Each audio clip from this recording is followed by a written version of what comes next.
ಉಳ್ಳಾಲದ ಮದನಿ ನಗರದಲ್ಲಿ ಕಾಂಪೌಂಡ್ ಕುಸಿದು 4 ಮೃತಪಟ್ಟ ಸ್ಥಳಕ್ಕೆ ಕಂದಾಯ ಸಚಿವ ಕೃಷ್ಣ ಬೈರೇಗೌಡ ಅವರು ಭೇಟಿ ನೀಡಿ ಪರಿಶೀಲನೆ ನಡೆಸಿದರು. ಅವರ ಜೊತೆಗೆ ಸ್ಪೀಕರ್ ಖಾದರ್ ಜೊತೆಗಿದ್ರು. ಇದೇ ವೇಳೆ ಮಾಧ್ಯಮಗಳ ಜೊತೆಗೆ ಮಾತನಾಡಿದ ಸಚಿವ ಕೃಷ್ಣ ಬೈರೇಗೌಡ ಅವರು ಗ್ರಾಮ ಪಂಚಾಯತ್ನ ಅಧಿಕಾರಿಗಳ ಮೂಲಕ ಅಪಾಯಕಾರಿ ಪಾಯಿಂಟ್ಗಳನ್ನು ಸರ್ವೆ ನಡೆಸಲು ಸೂಚಿಸಲಾಗಿದೆ.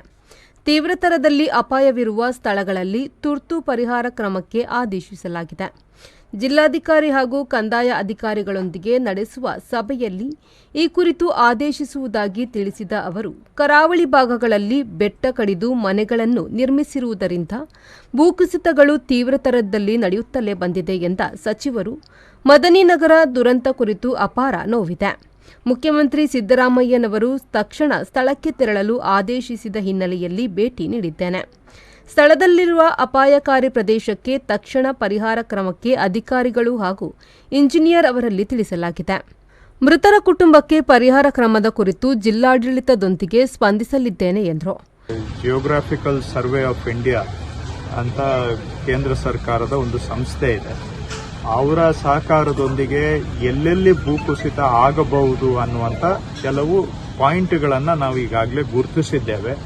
ಅದರಲ್ಲಿ ಆ ಪಾಯಿಂಟ್ಗಳಲ್ಲಿ ಯಾವ ತೀರಾ ತೊಂದರೆಗೆ ಒಳಗಾಗಬಹುದು ಅಂತ ಅದರಲ್ಲಿ ಕೂಡ ABC ಅನ್ನುವಂಥ ಕ್ಯಾಟಗರಿಗಳನ್ನು ಮಾಡಿ ತೀವ್ರ ಸ್ವರೂಪವಾಗಿ ತೊಂದರೆ ಆಗಬಹುದಾದಂಥ ಪಾಯಿಂಟ್ಗಳನ್ನು ನಾವು ಈಗಾಗಲೇ ಜಿಲ್ಲಾಡಳಿತಕ್ಕೆ ಒದಗಿಸಿಕೊಟ್ಟಿದ್ದೇವೆ.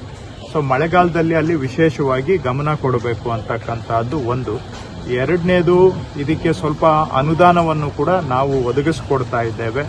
ಅಂದರೆ ಎಲ್ಲ ಕಡೆ ಈ ಭೂಮಿ ಕುಸಿತಕ್ಕೆ ನಾವು ತಡೆಗೋಡೆ ಕಟ್ಟಲಿಕ್ಕೆ ಹೋದ್ರೆ ಬಹುಶಃ ಮಲೆನಾಡು ಇರತಕ್ಕಂಥ ಪ್ರದೇಶದಲ್ಲಿ ನೀವು ಇಡೀ ಮಲೆನಾಡಲ್ಲಿ ಅರ್ಧ ಗೋಡೆಗಳೇ ಆಗೋಗ್ಬಿಡುತ್ತೆ. ಹಾಗಾಗಿ ಎಲ್ಲ ಕಡೆ ನಾವು ಕಟ್ಟಲಿಕ್ಕೆ ಆಗೋದಿಲ್ಲ.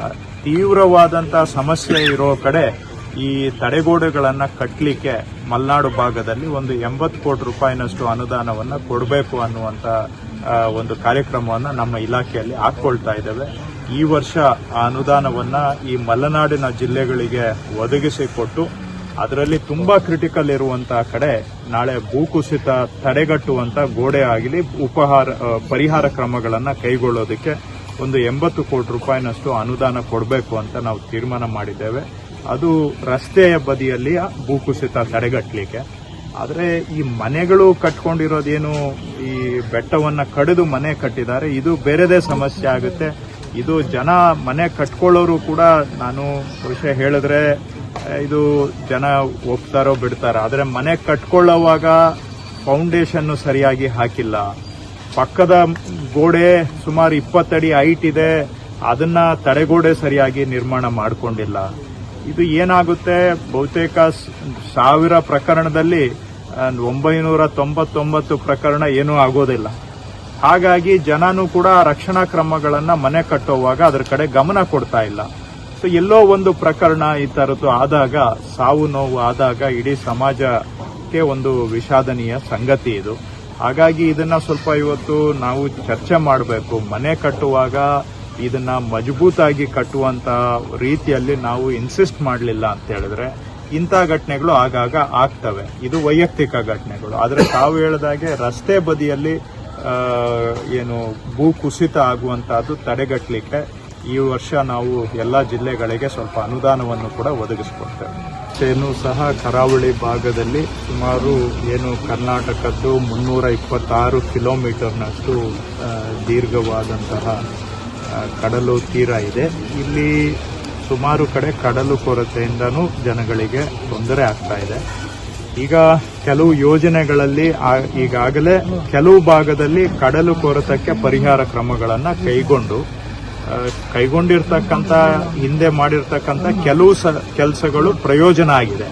ಇನ್ ಕೆಲವು ಕೆಲಸಗಳು ಮಾಡಿರೋದು ನಾನು ಕಣ್ಣಾರೆ ನೋಡಿದ್ದೇನೆ, ಅದು ಪ್ರಯೋಜನ ಆಗಿಲ್ಲ. ಯಾಕೆಂದ್ರೆ ವಿನ್ಯಾಸ ಅಂದ್ರೆ ಡಿಸೈನ್ ಮಾಡುವಾಗ ಸರಿಯಾಗಿ ಯೋಚನೆ ಮಾಡಿ ಡಿಸೈನ್ ಮಾಡದೆ ಏನೋ ಕೆಲಸ ಮಾಡಿ ಇವತ್ತು ಇವರು ಕಡಲು ಕೊರೆತಕ್ಕೆ ತಡೆಗಟ್ಟುವ ಗೋಡೆ ಏನು ಕಟ್ಟಿದ್ದಾರೆ ಅದೇ ಕೊರೆತಕ್ಕೆ ಒಳಗಾಗಿರುವಂತಹದ್ದು ನೋಡಿದ್ದೇನೆ. ಆದರೆ ಕೆಲವು ಕಡೆ ಖಂಡಿತವಾಗಿ ಅದು ಉಪಯೋಗನೂ ಸಹ ಆಗಿದೆ. ಈಗ ಮಾನ್ಯ ಸ್ಪೀಕರ್ ಅವರು ಇತ್ತೀಚೆಗೆ ಒಂದು ಸಭೆಯನ್ನ ಮಾಡಿ ಎಲ್ಲಿ ಜಾಸ್ತಿ ಈ ಕಡಲು ಕೊರೆತದ ಬಾಧಿತ ಪ್ರದೇಶ ಇದೆ ಅಂತ ಕಡೆ ತಡೆಗೋಡೆ ಮತ್ತು ಇತರೆ ನಿರ್ಮಾಣ ಕೆಲಸಕ್ಕೆ ಒಂದು 80 ಕೋಟಿ ರೂಪಾಯಿ ವೆಚ್ಚದಲ್ಲಿ ಆ ಕೆಲಸವನ್ನ ಕೈಗೆತ್ತಿಕೊಳ್ಳಲಿಕ್ಕೆ ಪ್ರಸ್ತಾವನೆಯನ್ನ ಸಲ್ಲಿಸಿದ್ದಾರೆ. ಆದಷ್ಟು ಶೀಘ್ರವಾಗಿ ಸರ್ಕಾರ ಅದರ ಬಗ್ಗೆ ಒಂದು ತೀರ್ಮಾನವನ್ನ ತೆಗೆದುಕೊಳ್ತದೆ. ಇದು ಕರಾವಳಿ ಭಾಗದಲ್ಲಿ ಸ್ವಲ್ಪ ಮೊದಲಿನಿಂದಲೂ ಸಹ ಇರತಕ್ಕಂತ ಸಮಸ್ಯೆ. ಆಗಾಗ ಸ್ವಲ್ಪ ಕೆಲಸಗಳು ಆಗಿದಾವೆ, ಆದರೆ ಇನ್ನೂ ಕೆಲವು ಭಾಗದಲ್ಲಿ ಉಳ್ಕೊಂಡಿದೆ. ಅದರ ಕಡೆಗೆ ಸರ್ಕಾರ ಖಂಡಿತವಾಗಿ ಗಮನ ಕೊಡುತ್ತೆ. ಈ ಸಂದರ್ಭ ಸರ್ಕಾರದ ಪ್ರಧಾನ ಕಾರ್ಯದರ್ಶಿ ರಶ್ಮಿ ಮಹೇಶ್ ಹಾಗೂ ಕಂದಾಯ ಇಲಾಖೆಯ ಅಧಿಕಾರಿಗಳು ಉಪಸ್ಥಿತರಿದ್ದರು. ಆರಿಫ್ ಕಲ್ಕಟ್ಟ, ವಿ4 ನ್ಯೂಸ್, ಉಳ್ಳಾಲ.